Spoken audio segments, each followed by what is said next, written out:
ladies and gentlesores, Mesozoic maniacs, and dinosaur dorks. Welcome to Assessing Survival, the series where we take animals, people, fictional creatures, and place them in different periods throughout history, as well as some forms of fiction. In today's episode, we'll be placing Gorgonopsids, specifically Inostrancevia, into the Cenozoic era, pitting the new dynasty of mammals against their strange therapsid cousins.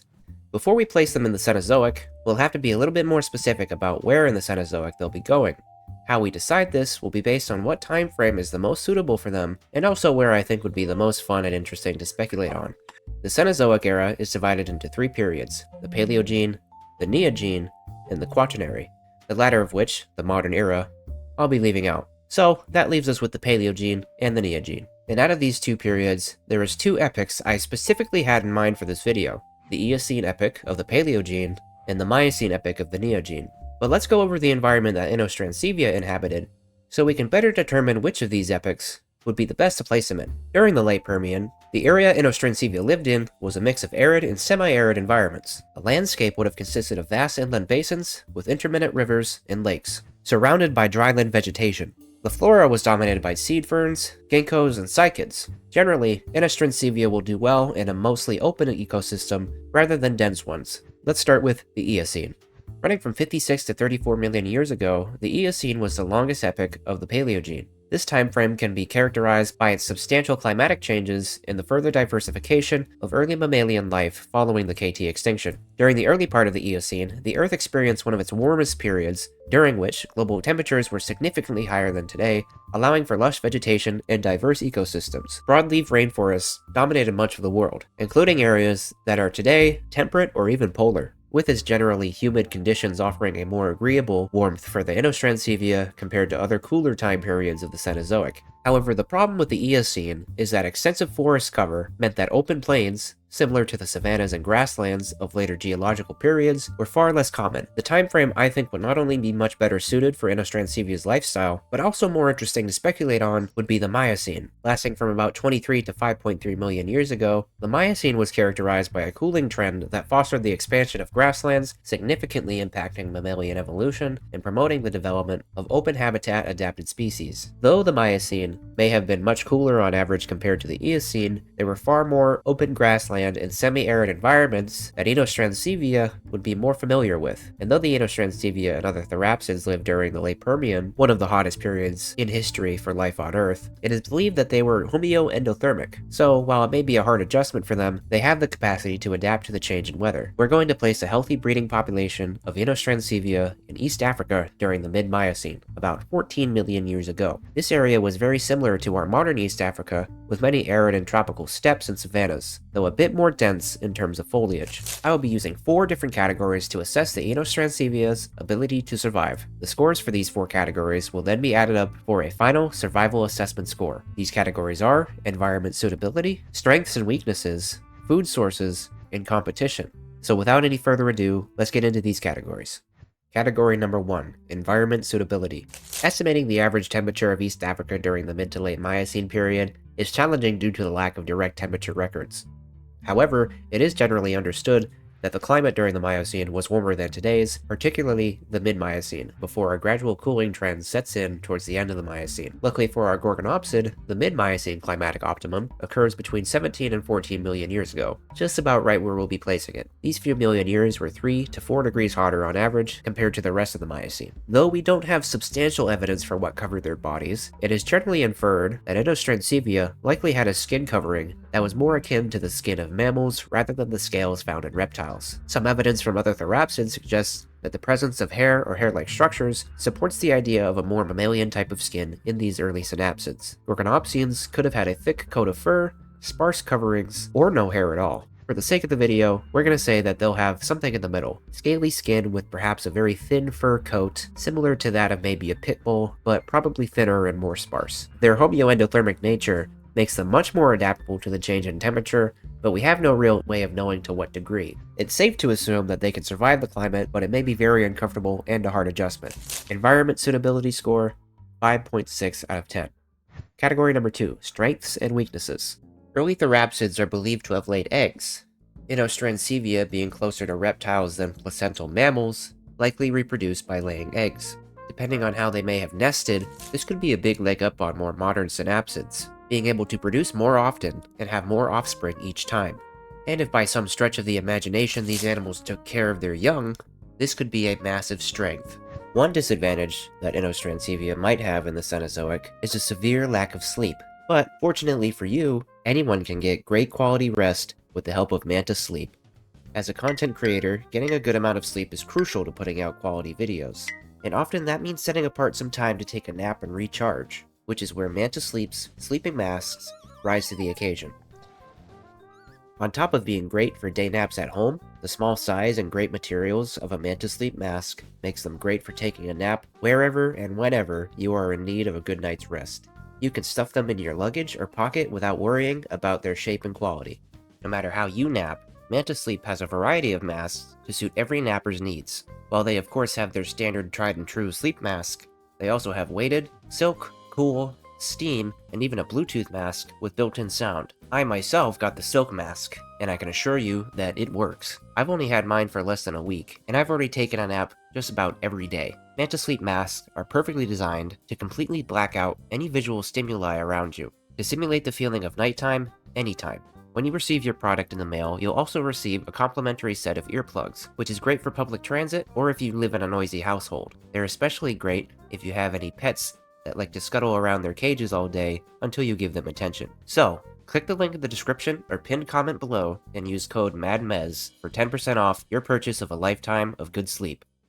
The saber-like teeth of Inostrancevia imply a niche as an apex predator. These teeth could pierce or slash through the flesh of prey animals, causing severe wounds. Gorgonopsid canines were quite thick and durable, and could potentially be replaced up to 4 times, if not more, whereas something like Machairodus or Smilodon's teeth were delicate, and likely only used for delivering killing blows. Another thing to note is the very unique nature of their jaws. Inostrancevia and other Gorgonopsians had a jaw hinge that was double jointed and made up of somewhat mobile and rotatable bones. This allows them to do 2 things. The first is the ability to open their mouths as wide as 90 degrees, if not wider, and the second is the ability to shift its lower jaw forward. Their upper and lower front teeth actually interlocked and could slide past each other, creating a scissoring motion. Though it's more likely that this was used for feeding, it could also have an application in combat or hunting. Speaking of hunting, it is believed that Gorgonopsians hunted with a mix of ambush as well as hit-and-run strategies.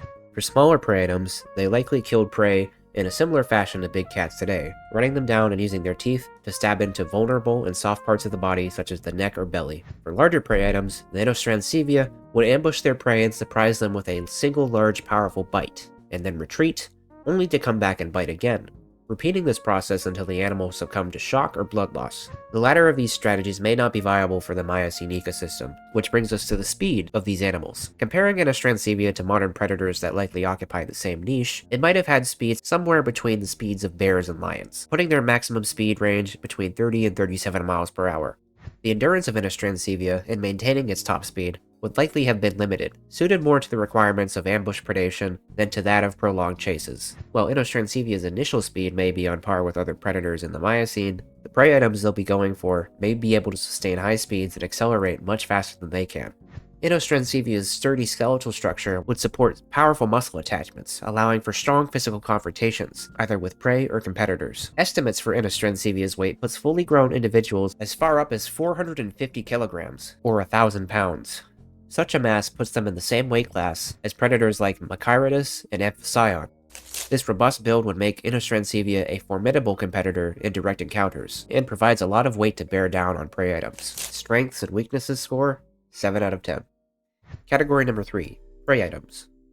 The options for prey items for Inostrancevia in the mid to late Miocene are quite similar to the options our predators have in East Africa today. Many ungulates, suids, pachyderms, and more. However, not all of these animals are reasonable prey items for Inostrancevia. As in the Permian, it didn't have very many prey items that were larger than itself. It's reasonable that we can rule out the larger animals like proboscideans, rhinocerodontids, and the ancestors of hippos. Then there are animals like Cephalotherium and Girafficarex, which are ancestors of giraffes. These guys are comparable in size to moose or Irish elk, and are likely to be avoided by Inostrancevia, maybe occasionally taking the opportunity to take down a sick or young individual. Of course, there are also ancestors of ungulates like wildebeest, antelopes, kudu, etc. I really don't see Inostrancevia being able to kill these animals on a regular basis, not because they're not physically capable of doing so, but because, like I mentioned before, these animals are likely far faster than Inostrancevia, all being able to reach speeds of well over 40 miles per hour. There are also many small prey items such as duikers,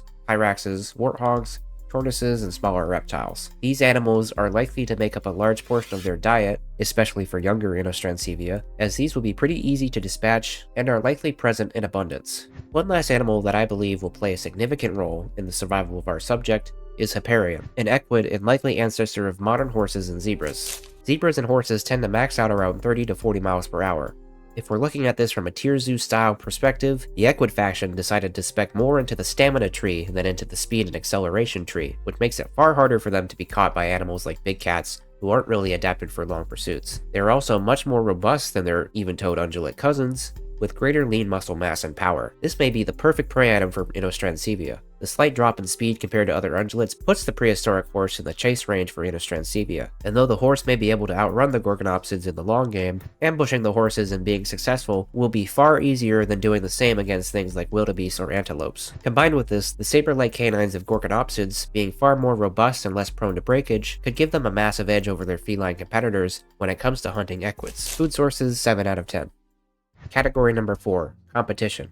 Now this is where things start to look pretty dicey for the Gorgonopsid. There are many predators in the mid to late Miocene and East Africa that Inostrancevia will be in direct competition with, but there are a few in particular that will be challenging for the Inostrancevia. The first of which is Amphicyon, or bear dogs, predators that were closely related to the common ancestor between canids and bears, and exhibited traits from both. Amphicyon was one of the most successful and widespread predators of the Cenozoic, with more than 20 different species discovered around the world. Amphicyon giganteus, one of the largest species, is estimated to have weighed between 400 to 600 kilograms, approximately 880 to 1320 pounds. There is limited direct evidence for their social structure, but it's possible that their social behavior varied widely. Some species may have been solitary, while others could have lived in small family groups. Though Amphicyon was far larger and more adapted for hunting larger animals, they were easily the most widespread of predators, making it likely to be Inostrancevia most common adversary. A fight between these two could be very one-sided or very bloody. I think more often a bear dog could intimidate an Inostrancevia away from a carcass and steal its kill rather than go out of its way to fight it, because though it is a bigger animal, Inostrancevia could still do a lot of damage and even kill Amphicyon in a fight. The Gorgonopsid's weight and massive skull would make a bite from this animal devastating. With large serrated canines and interdigitated incisors, heavy blood loss can be induced even if Amphicyon does end up besting the Therapsid. If Amphicyon lived in any type of social group, Inostrancevia has no chance. A group of polar bear-sized predators is a force to be reckoned with. If not, the Therapsid may have a solid chance. Xenocyon and other pack hunting canids. Unlike the bear dogs, animals like Xenocyon most certainly lived in social groups. Xenocyon is believed to be a slightly larger and close relative to that of modern African wild dogs. These canids may not have been very large on their own, but in packs they could be a real problem. Modern painted dogs tend to leave larger carnivores alone despite their numbers, though Xenocyon could be a different story. If packs of these ancient dogs had the gall to bully Inostrancevia away from a carcass, they could be a big problem. Mechirodus and other saber-toothed cats. Now, this is the matchup you've really been waiting for. The duel of the sabers. Despite living more than 200 million years apart, saber-toothed cats and Gorgonopsids held a very similar ecological niche and convergently evolved a very similar set of large canines. But who would win in a fight? Well, both Inostrancevia and Mechirodus were large predators around the same weight class. Their body structures were quite different. Inostrancevia, with its more reptilian ancestry, had a semi-sprawling posture with powerful limbs and a massive skull equipped with long saber-like canines. Mechirodus, on the other hand, had a more vertically oriented posture with a flexible spine and muscular limbs typical of felids, along with its own canines. Inostrancevia's saber-like teeth were designed to deliver deep, fatal bites to its prey, likely targeting vital areas for a quick kill. Mechirodus also used its saber-like teeth to inflict severe wounds, aiming for the neck or belly of the prey. Both animals' canines were serrated like steak knives, but Mechirodus's canines were far more sensitive and delicate. Sinking its teeth into such a heavy and dense animal like Inostrancevia could be far more risky than Inostrancevia doing the same to it. The saber-toothed cat was also far more flexible and agile than Inostrancevia. Its shoulder blades are attached by muscles rather than ligaments, which gives them a far more dynamic range of movement. Combined with this, they can also pronate and supinate their hands. This deadly combination allows felids to grapple animals and swipe their paws with great strength, a significant advantage over the ancient therapsid, who would be far more stiff in comparison. Inostrancevia's skull was twice the size of that of Machairodus, and really packed quite a punch. The sturdy canines, wide gape, and sliding jaws could easily spell the end of the big cat if the therapsid can get its jaws around it. I'd say this is a pretty even matchup. Both animals have their strengths and weaknesses that level the playing field in a one-on-one fight. If Machairodus and other big cats can use their mobility to grapple the therapsid and get out of the way of their head, they can be triumphant. However, if Inostrancevia can get its jaws around the big cat and sink its teeth into it, it's going to be over pretty quickly. I think Inostrancevia will learn to steer clear of large cats, because though they have a fair matchup against them, they are a significant threat and a fight might not be worth it. Competition score 5.5 out of 10, which brings us to our final assessment score. 6.3 out of 10. Though Inostrancevia will have a plethora of prey items at their disposal, and could likely adjust to the change in temperature more than one might think, the competition that the large Gorgonopsid is up against is just far too advanced and well adapted for their environment. I believe Inostrancevia could survive the Miocene, but it may be wise for them to specialize and perhaps expand into new niches. And now it's time for my, and likely your favorite part of the video, the speculative evolution section. Dumamwoga gorgonus, the cowardly Cheetah Gorgon, or just the Cheetah Gorgon. Inostrancevia cannot compete with big cats and amphicyonids. However, it can find itself a more humble niche as a smaller ambush predator. In our food sources category, I mentioned that smaller prey items would be one of their best bets. Dumamwoga is a descendant of Inostrancevia that has adapted to hunt these smaller animals.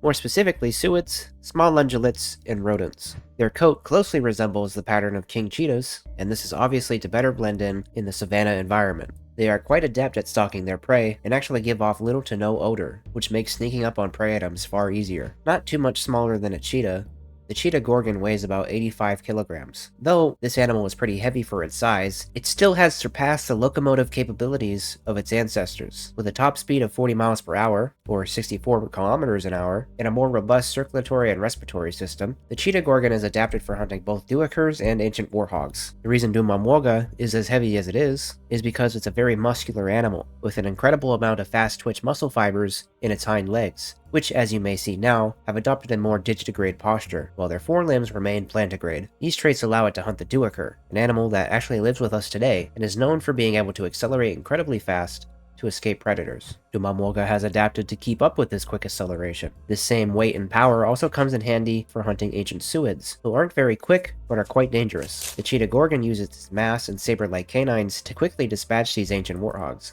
However, such specialization makes changes in the environment far harder to deal with for the specialized animal in question. Though they persisted through the Pliocene, the Dumamwoga disappears from the fossil record at the beginning of the Ice Age, not only because of the sudden change in climate, but also because of the emergence of the cheetah, who outcompetes them.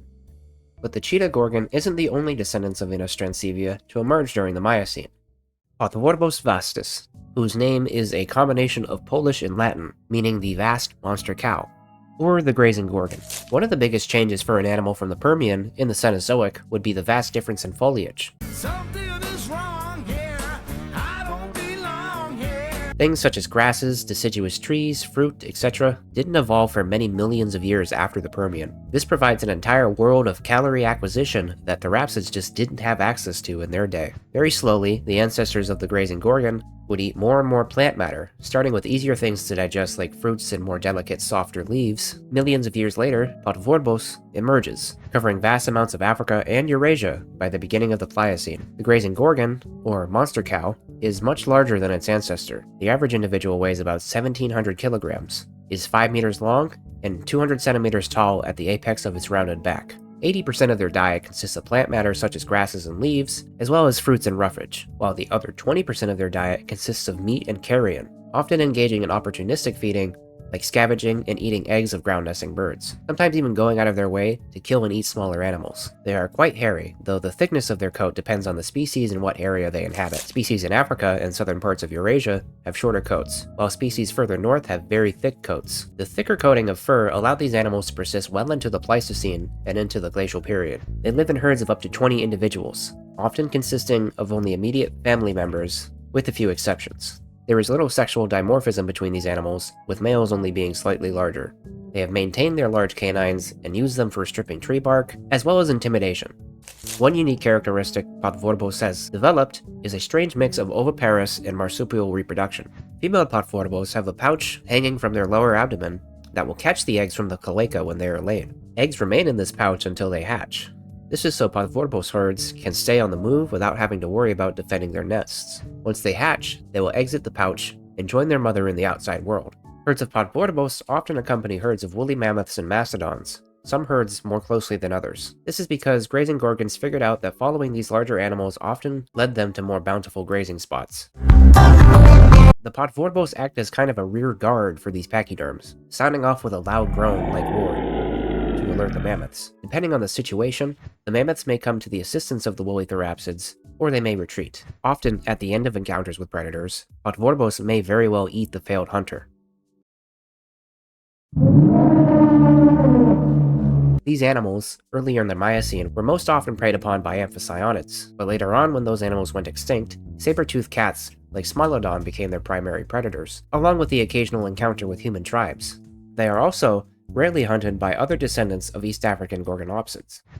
Sorhester mongolius, a mix of Icelandic and Latin that means Mongolian lizard horse. Earlier in the food sources category, I mentioned that horses like Hipparion may be perfect prey for Inostrancevia in the Miocene. Before the ancestors of Dumamuoga split off from the Inostrancevia, but after Podvorbos emerged, a group of Gorgonopsids split off and began to hunt specifically horses. This family of therapsids is known as Sorhestidae.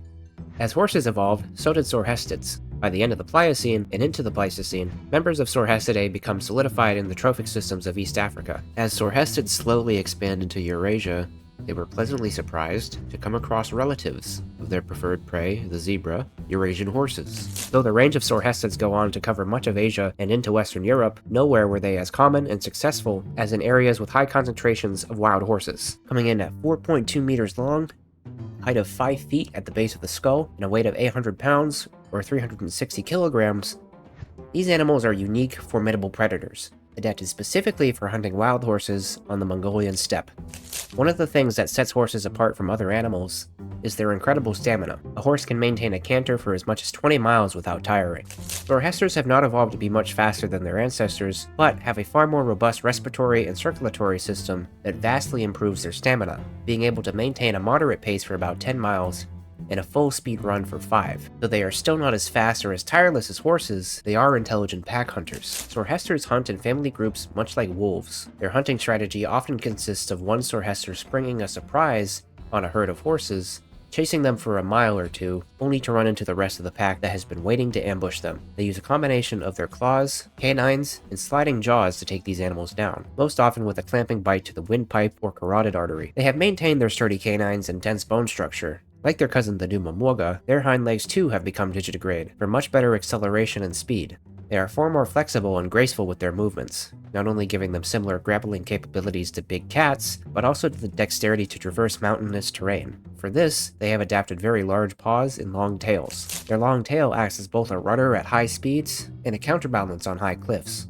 One thing that contributes to their widespread success is actually their rarity. A single pack covering up to 650 square miles of territory, an area almost half the size of Rhode Island. Their packs consist of immediate family members. Mating pairs of Sorhester are monogamous, and will have up to 5 offspring in their lifetime. These offspring will remain with their parents for up to 7 years, at which point they will go off and form their own packs with other young Sorhester. Familial bonds are, as you can imagine, quite strong. Families of Sorhester will cuddle up to one another in a sort of dog pile, especially on a cold winter's night. Sorhester mongolius and many other species of Sorhestids are widespread and persist well into the Holocene, and alongside the rise of human civilization. But if I get into that, this video is going to be a lot longer than it needs to be. So, if you guys are fans of the Sorhester and wouldn't mind seeing a video dedicated to it, let me know in the comments and I'll get to work on fleshing it out some more. Thank you to Manta Sleep for being this channel's first sponsor, as well as a big thank you to our patrons Jastus and Kevin Tyre. The speed in which this channel has been growing has been crazy. We've gained over 10,000 subscribers in over the course of just a month, and there's so many big plans I have in the works that I'm excited to give reality to. If you guys enjoyed the video, be sure to leave a like and a comment. Subscribe and turn on bell notifications so you guys don't miss any videos or updates. Also, consider joining the Discord or becoming a patron for some exclusive benefits. Thank you guys for watching, and I'll see you in the next one.